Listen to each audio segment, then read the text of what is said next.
Hi everyone, welcome to Chapter 10, Service Innovation Towards Designing New Business Models. My name is Rachel Luck, and I'll be presenting this chapter.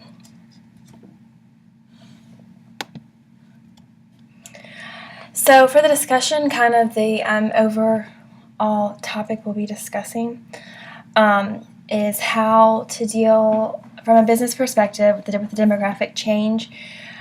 So from like an aging society, how do business owners adapt themselves to be able to deal with the demographic change, because with some of these changes come different resources, different people to serve. How do they change and develop their business to serve these populations? So the examples we'll be discussing are from Japan.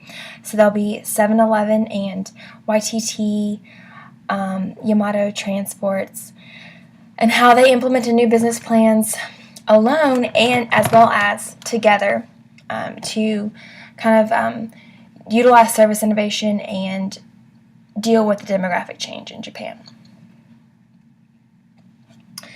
So just introduction into the chapter. Changes in demographics can cause uncertainty.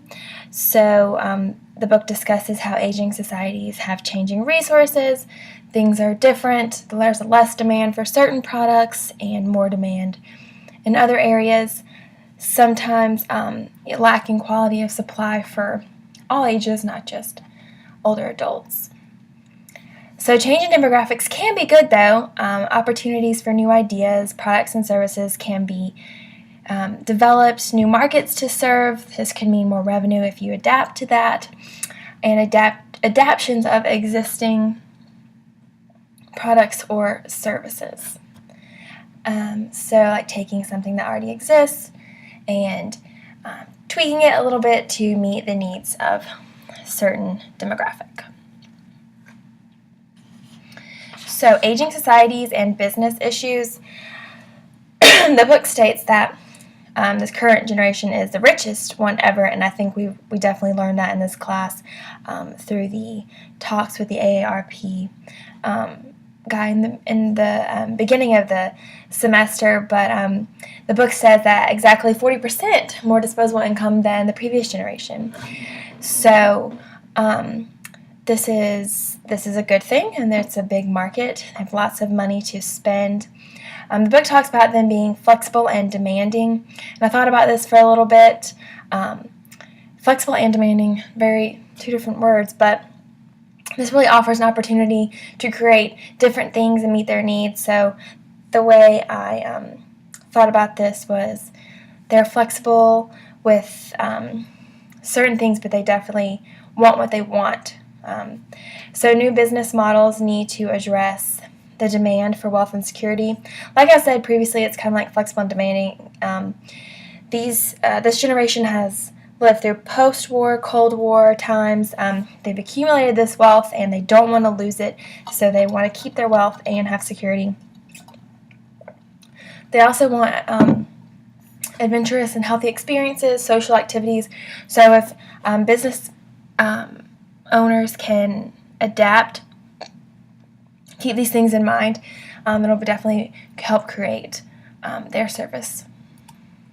So this is kind of just like a random side note. I saw this picture online, and it kind of thought to myself, like, this is exactly kind of what the silver market is. There's these people with disposable income kind of being served up on a platter to these business owners, and just to figure out how to utilize them, how to utilize this generation, create a service or a product to meet their needs.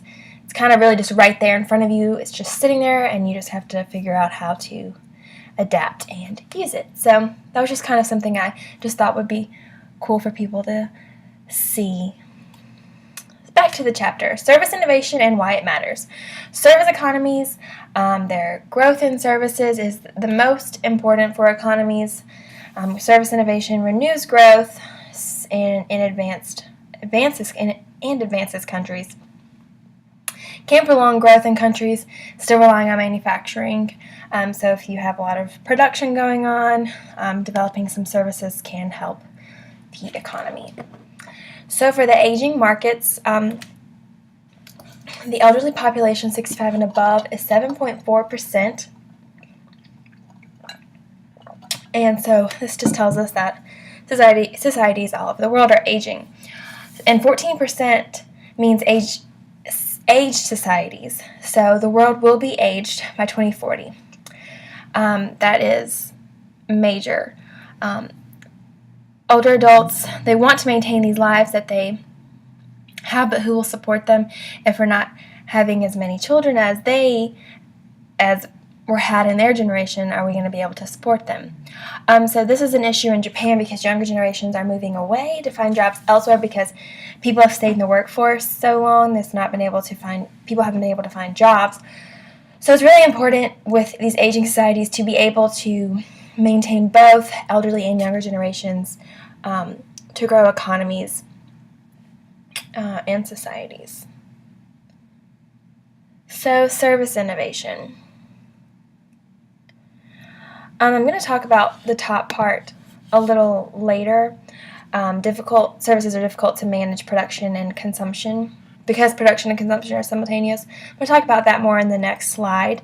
But some themes of innovation our academics are focused on management of technology services. So they're kind of seeing more researching onto patents registered. So that's kind of giving an innovative side. Management of knowledge for product innovation, creating and disseminating knowledge, and 3, open innovation, new entrepreneurship startups to develop ideas quickly. So services, like I said before, they're difficult to assess. The basic service is deeds, processes, and performances to satisfy customers. They're hard to analyze because of cost. It's not tangible, so people can't hold it in their hands and know what they're getting, and that can be an issue. And businesses are assessed on the quality of personnel and communication materials, reliability and responsiveness, and their assurance.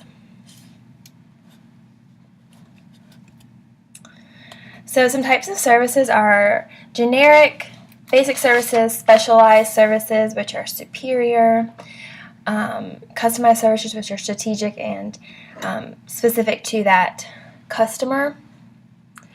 I kind of think about these, you have to just know your market. And when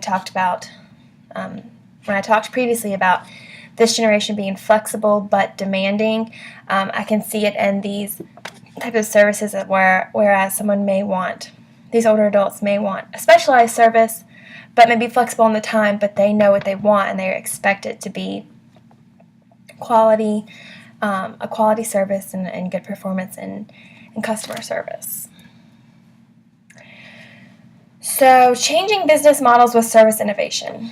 A business model is to abstract a business and organize a firm to serve customers effectively. So think about this in 2 ways. Number one, they need to exploit opportunities and create value by using tangible and intangible elements. When I think about tangible and intangible elements, what we just previously talked about in services, the intangible would be the service given, but the tangible is really that customer service, that customer relationship you build. You need to create value there and make sure those stay important so you can keep the customer coming back. Number 2, I think expand dynamically by interacting with customers and business partners, integrates new opportunities and resources. So I thought about this with the Yamato Transports and 7-Eleven. Both expanded dynamically alone, but then they interacted and created a new business together and really utilized resources each other had to create a service and fill a need that was there. So service innovation in action. Now I'll tell you about 7-Eleven and the Yamato transports I've previously spoken about. 7-Eleven was introduced in Japan they were convenience stores. They adapted, changed their business models, kind of saw what people needed. They changed what they stayed open late. They changed their hours.